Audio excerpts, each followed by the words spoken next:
మహాగణుడును మహోన్నతుడును పరిశుద్ధుడును నిత్య నివాసి అయిన యేసుక్రీస్తు పరిశుద్ధ నామమున ఈ ఉదయకాల శుభములు మీకు తెలియజేయుచున్నాను. ఇది నా దేవుని యొక్క వాక్య ధ్యానము. తన నోరు కాచుకునేవాడు తన్ను కాపాడుకొనును. సామెతల గ్రంథము 13వ అధ్యాయము 3వ వచనం.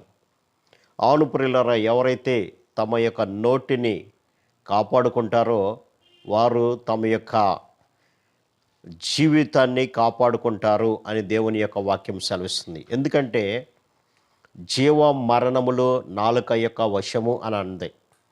అంటే ఒక వ్యక్తి జీవించాలన్నా నిత్యము లేదా నిత్యమైనటువంటి మరణము పొందాలన్నా నాలుకే దానికి కారణము అని వాక్యం సెలవిస్తుంది. అందుకే మత్తయి సువార్త 12వ అధ్యాయంలో కూడా మనం గమనించినప్పుడు నేను మీతో చెప్పున్నదేమనగా అని ప్రభు అక్కడ మాట్లాడుతున్నారు.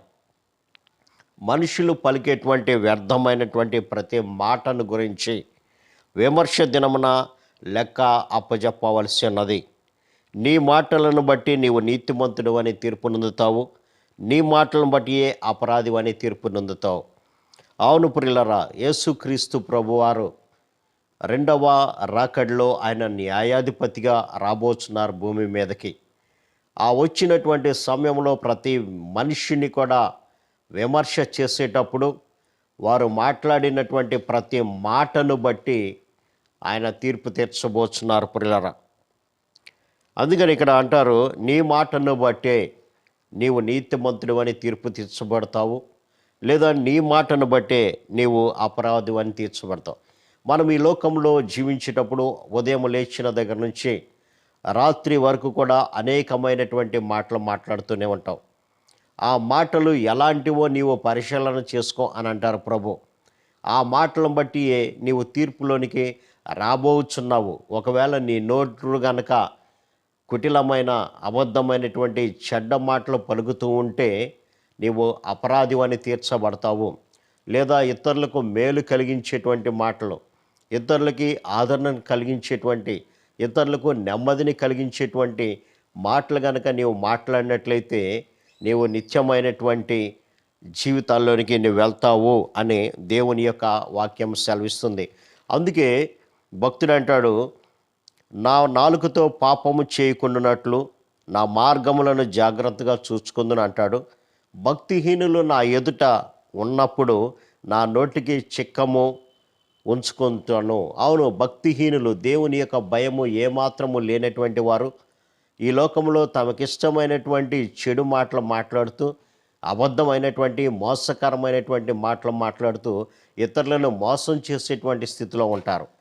అబద్ధాలు ఆడేటువంటి స్థితిలో, భూతు మాట్లాడేటువంటి స్థితిలో ఉంటారు. అందుకని ఇక్కడ భక్తుడు అంటున్నటువంటి మాట, భక్తిహీనులు నా ఎదుట ఉన్నప్పుడు నా నోటికి నేను చిక్కాన్ని వేసుకుంటాను అంటున్నారు. అంతేకాకుండా దావీదు భక్తుడు ఒక గొప్ప ప్రార్థన చేస్తున్నాడు, యెహోవా నా నోటికి కావలి ఉంచుము, నా పెదవుల ద్వారమునకు కాపు పెట్టు అని అంటారు. కారణం ఏంటంటే ఈ నాలుక మానవుని యొక్క అవయములో చిన్నదైనప్పటికీ కూడా అది భయంకరమైనటువంటి అవయము.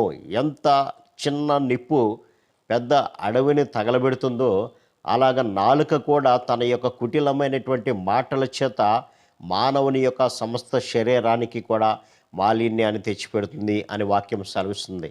కాబట్టి ఈ లోకంలో జీవిస్తున్నప్పుడు మన నోటిని గనక మనం కాపాడుకున్నట్లయితే మనము నిత్యమైనటువంటి నరకము నుంచి కాపాడుకున్నట్లే.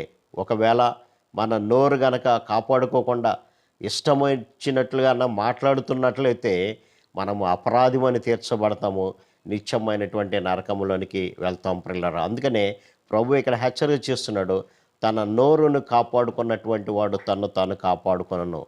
అందుకనే వాక్యం సెలవిస్తుంది, విస్తారమైనటువంటి మాటల్లో దోషముండక మానదు అని అంటారు. ఆ దోషమే నిన్ను నిత్యమైనటువంటి జీవాన్ని నుంచి తప్పించి నిత్యమైనటువంటి నరకములోనికి నిన్ను తీసుకెళ్తుంది. కాబట్టి దిన వాక్య ధ్యానం ద్వారా భక్తిహీనుల దగ్గర మనం ఉన్నప్పుడు వారితో ఏకీభవించి అటువంటి భక్తిహీనమైనటువంటి దేవునికి అయిష్టమైనటువంటి మాటలు మాట్లాడుతున్నామా, లేదంటే వారి మధ్యలో ఉన్నప్పుడు భక్తుల్లాగా మన యొక్క నోటిని కాపాడుకునేటువంటి స్థితిలో ఉంటున్నావా? అందుకనే దుష్టుల ఆలోచన చొప్పున నడవక, పాపుల మార్గాన నిలవక, అపహాసకులు కూర్చుండేటువంటి చోటును కూర్చుండగా దేవారాత్రము దేవుని యొక్క వాక్యాన్ని ధ్యానించేవాడు ధన్యుడు, అతడు ఎంతగానో ఆశీర్వదించబడతాడని కీర్తనకారుడు చెప్తున్నాడు. కాబట్టి మన యొక్క మాటలను, మన యొక్క నోటిని మనం కాచుకుందాం, నిత్యమైనటువంటి నరకం నుంచి తప్పించబడదాం. అట్టి కృపా పరిశుద్ధాత్మ దేవుడు మనందరికి దయచేయను గాక. ఆమేన్. ప్రార్థన. సర్వశక్తుడా, ప్రేమగా ఉన్న మా తండ్రి, ఎవరైతే తమ యొక్క నోటిని కాచుకుంటాడో వాడు తన యొక్క జీవితాన్ని కాచుకుంటాడని నీ వాక్యం సెలవిస్తుంది ప్రభా.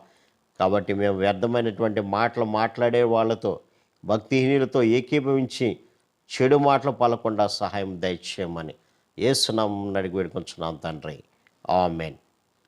God bless you.